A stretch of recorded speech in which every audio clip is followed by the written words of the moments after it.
Oke, kali ini kita akan bicara tentang standar deviasi. Nah, standar deviasi ini sebenarnya istilah yang sering kita temukan gitu ya. Apalagi kalau misalnya kita menggunakan metode penelitiannya itu kuantitatif. Nah, standar deviasi ini akan selalu kita temukan istilah ini gitu di metode penelitian kuantitatif gitu. Nah, salah satu penggunaan standar deviasi itu pada saat kita mau mengkategorisasikan kemampuan. Saat kita mau mengkategorisasikan kemampuan, misalnya kita mau mengkategorisasikan kemampuannya itu tinggi, rendah, tinggi, sedang, rendah, maka standar deviasi ini pasti kita gunakan gitu, ya, bersama-sama dengan min, biasanya begitu. Nah, jadi istilah standar deviasi untuk penelitian kuantitatif pasti akan kita temukan gitu kan. Nah, tetapi pertanyaannya, apakah kita tahu atau kita memahami apa sih yang dimaksud dengan standar deviasi gitu kan? Di perguruan tinggi atau di universitas itu kan setiap setiap jurusan itu kan pasti ada mata kuliah statistika itu kan. Nah, di mata kuliah statistika itu pasti akan ada penjelasan soal standar deviasi. Pasti ada. Ya, bersama-sama dengan min, lalu apalagi nilai maksimum, nilai minimal. Standar deviasi ini juga menjadi salah satu bagian yang pasti akan dijelaskan dalam mata kuliah statistik. Ya, pasti ada. Tapi pertanyaannya, apakah kita paham apa yang dimaksud dengan standar deviasi? Gitu, ya kan? Apakah kita paham apa yang dimaksud dengan standar deviasi? Gitu. Nah, sebenarnya standar deviasi itu apa sih? Ini, saya menemukan di salah satu website, tuh, namanya Statistic Knowledge Portal. Itu dia menjelaskan apa sih yang dimaksud dengan standar deviasi. Ya, pakai bahasa Inggris, dan sudah saya terjemahkan pakai DeepL, gitu. Nah, ini, jadi standar deviasi itu bahasa Indonesia itu simpangan baku. Nah, simpangan baku ya, ini. Simpangan baku itu mengukur sebaran nilai-nilai dalam suatu kumpulan data. Jadi dia itu mengukur sebaran gitu. Sebaran data gitu ya. Nah, dia itu kayak beda dengan mean, median, modus. Kalau mean, median, modus itu kan tendensi sentral kan untuk melihat tendensi sentral dari suatu data itu. Tapi kalau simpangan baku atau standar deviasi itu melihat sebaran data, gitu. Sebaran data, variasi data begitu ya. Nah, gitu.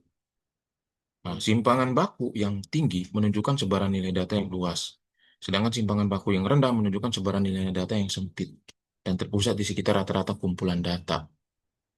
Nah, jadi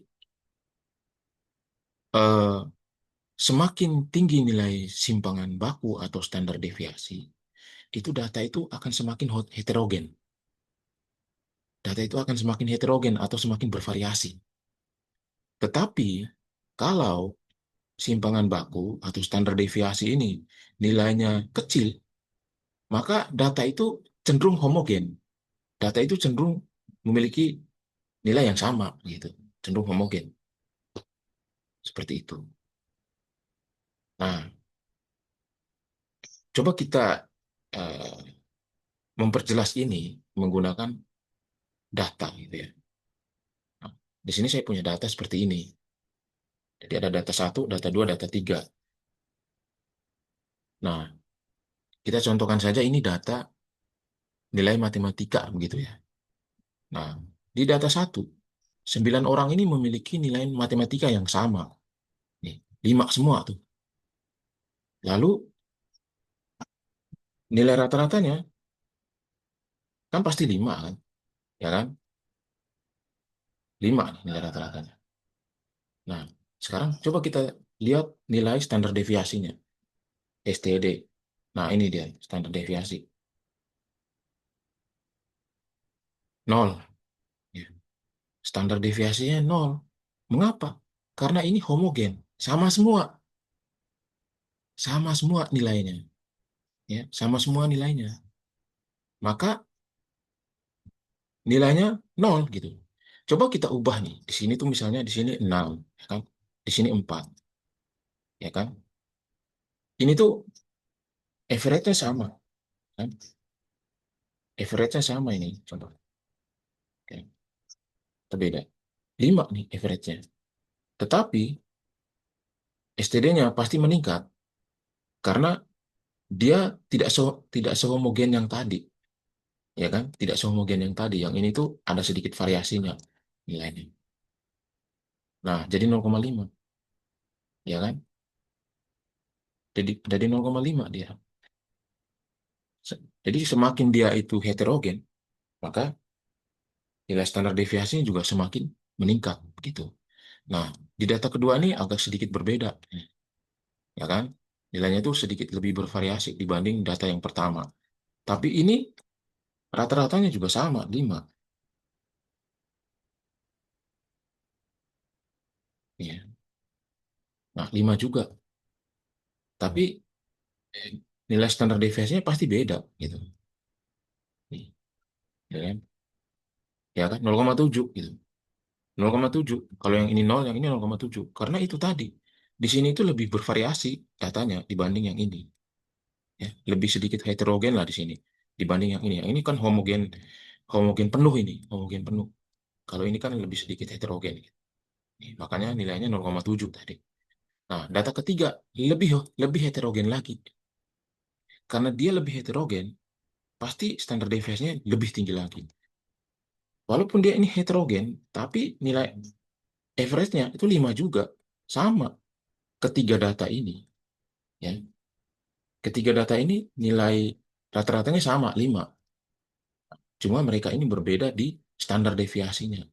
Nah, nih, standar deviasinya berbeda gitu. Nah, yang ini 2, ya kan? Yang ini 2, yang itu 2, yang ini 2. Nah, coba kita ini, kita akan lihat ya, bagaimana perbedaannya. Nol, kan? Nah, ini nol, standar deviasinya yang ini data satu nol, data kedua 0,7, data ketiga 2,8. Dari sini tuh kita udah bisa simpulkan bahwa memang semakin bervariasi data, maka standar deviasi itu akan cenderung lebih tinggi nilainya. Nah, tapi kalau semakin semakin homogen data, maka standar deviasi itu akan semakin lebih kecil nilai. Nah, eh, mengapa standar deviasi ini digunakan pada saat kita mengkategorisasikan kemampuan kemampuan responden? Ya, karena memang ini dia itu untuk menilai itu sebaran data tadi gitu. Semakin homogen data ini, maka kemampuan itu akan cenderung homogen juga gitu. Kemampuan itu akan cenderung sama. Ya. Jadi misalnya ini matematik, ini kan nilai matematika. Berarti ketika standar deviasi itu kecil, maka kecenderungan kemampuannya itu sama, ya. Kemampuannya itu kemampuan dalam satu hal itu sama gitu, antar antar responden.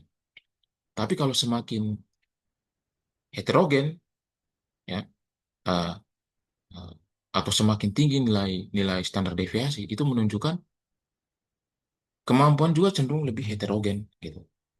Kemampuan responden itu juga cenderung lebih heterogen. Kita contohkan misalnya ini, data dua ini kemampuan matematikanya cenderung lebih heterogen. Data tiga lebih heterogen lagi kemampuan matematikanya, tidak sama. Nah, semakin heterogen kemampuan ini, maka semakin semakin banyak juga kategorinya gitu. Kalau yang ini kategorinya pasti cuma satu. Ini kemungkinan bisa beberapa kategori. Tapi kalau ini juga akan lebih akan cenderung lebih akan cenderung beberapa kategori kemampuan gitu. Kalau kita buat kategori ya, itu pasti data tiga ini cenderung lebih banyak kategorinya. Begitu. Kalau yang ini pasti sama aja. Nah, seperti itu. Oke, Demikian video kali ini, semoga bermanfaat. Terima kasih.